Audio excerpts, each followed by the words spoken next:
When we talk about making AI smarter, our minds usually jump to bigger models, more powerful chips, right? But what if the real secret sauce isn't about remembering more, but about forgetting in a much, much smarter way? That's exactly what we're talking about today. We're going to dive into this really cool new thing from Google Research called TurboQuant. And trust me, it's a total game changer for how AI uses its memory. So here's how we're going to break it down. First, we'll get into AI's big memory problem. Then, we'll look at Google's clever solution, TurboQuant, and I'll show you exactly how it works its magic. After that, we'll check out the performance. The results are pretty impressive. Then we get to a really fun, unexpected twist with the open source community.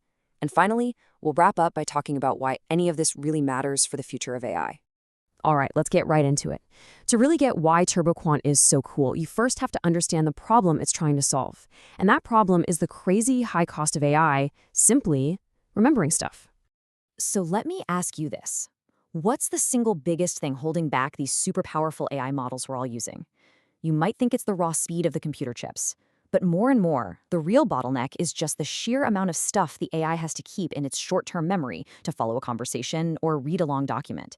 It's a huge, huge challenge. Okay, so at the heart of all this is something called the KV cache. The easiest way to think about it is like a high-speed digital cheat sheet for the AI, right? As it's reading or listening, it jots down the important bits, so it doesn't have to go back and reread everything from the start. Super useful for keeping context. But here's the problem, the big catch. The longer the chat, the bigger the document, the more massive this cheat sheet gets. And it starts eating up a ton of that really expensive, super fast memory. And this is where the hero of our story enters the scene, Google's TurboQuant. It's this new approach designed to tackle that massive memory problem head-on, with a really elegant breakthrough in, you guessed it, data compression. The basic idea behind TurboQuant is just incredible. It's a method that can take that KV cache data, the AI's short-term memory, and shrink it way, way down, all with basically zero negative impact on how well the model actually performs. I mean, that's pretty much the holy grail of AI efficiency.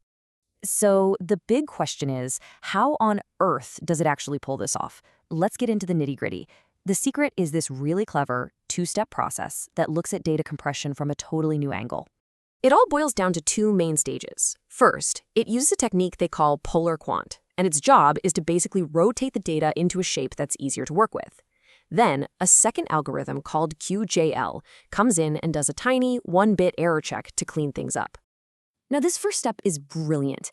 Think about giving directions. You could say, go 3 blocks east, then 4 blocks north. That's like standard coordinates. Or you could just say, go 5 blocks total at that 37-degree angle. That's what polar quant does. It switches to polar coordinates. And by doing this, it maps all the data onto this fixed, predictable grid, which completely gets rid of the memory overhead that trips up other compression methods. It's just a super clever move. Okay, so after that first big squeeze, there's still a tiny little bit of error left over. That's where step 2, QJL, comes in. It acts like a final error checker. And get this, it only uses a single bit of information for each number to correct that leftover error. This tiny fix helps get rid of any statistical bias and makes the whole thing incredibly accurate. So that's the theory. It sounds great on paper, but does it actually work in the real world? Let's take a look at the results Google got from their experiments, because, the proof is in the pudding. Let's just start with this one number, 6x. A 6-fold reduction in memory size.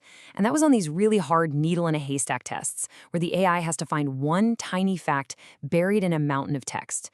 That is a massive leap forward in efficiency. And this chart really drives home that whole zero-loss promise.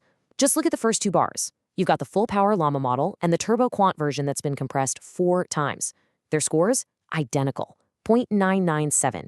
It remembers things just as well with a tiny fraction of the memory.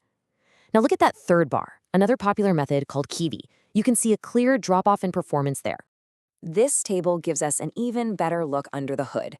The baseline model, that's the original, uses 16 bits for every value. Now find TurboQuant on the chart. It gets the exact same average score, 50.06, using only 3.5 bits. That's almost 5 times smaller. And even when they push it to the extreme at 2.5 bits, the performance barely dips. The takeaway here is just crystal clear. You get massive compression with almost no compromise. Now, you'd think that's where the story ends, right? Brilliant new algorithm from a top lab at Google. But this is where things get really interesting and take a turn I bet you didn't see coming, all thanks to the open source community. So here's the twist. Google published the paper, right? The whole recipe for TurboQuant was out there for everyone to see, but they didn't release their own official code. And that got the community wondering, is the version in the paper actually the best possible version? And that community did not wait around for an answer. Almost overnight, developers all over the world just started building their own versions from scratch based on the paper. I mean, look at this list.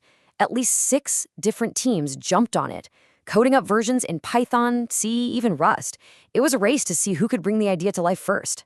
And while they were building this, they stumbled onto something incredible. This quote right here basically sums up what multiple teams found out.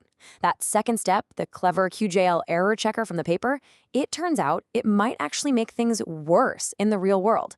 So why is that? Well, the part of the AI that decides what's important, the attention mechanism, can actually take the tiny errors from QJL and blow them up, making the final answer less accurate.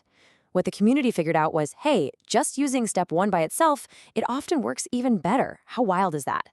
Okay, so let's zoom out. Let's look at the big picture. What is all of this, the tech, the community story, what does it all mean for where AI is headed? Well, this is so much bigger than just one cool algorithm. Breakthroughs like TurboQuant are the keys that are going to unlock the next generation of AI. We're talking about things like hyper-efficient semantic search, where a search engine actually understands what you mean, not just the keywords you type. And we're talking about AI assistants with massive context windows that can remember a conversation you had weeks ago or analyze an entire novel in one pass. And that brings us to one last thought to leave you with. The story of TurboQuant really makes you ask this question. An amazing idea was born inside a world-class corporate lab, no doubt. But it was the global decentralized community that tested it, refined it, and even found a way to improve it. So who's really pushing innovation forward? The lab or the community? The truth is, it's probably both. And it's that fascinating push and pull between them that's really speeding up the future of AI.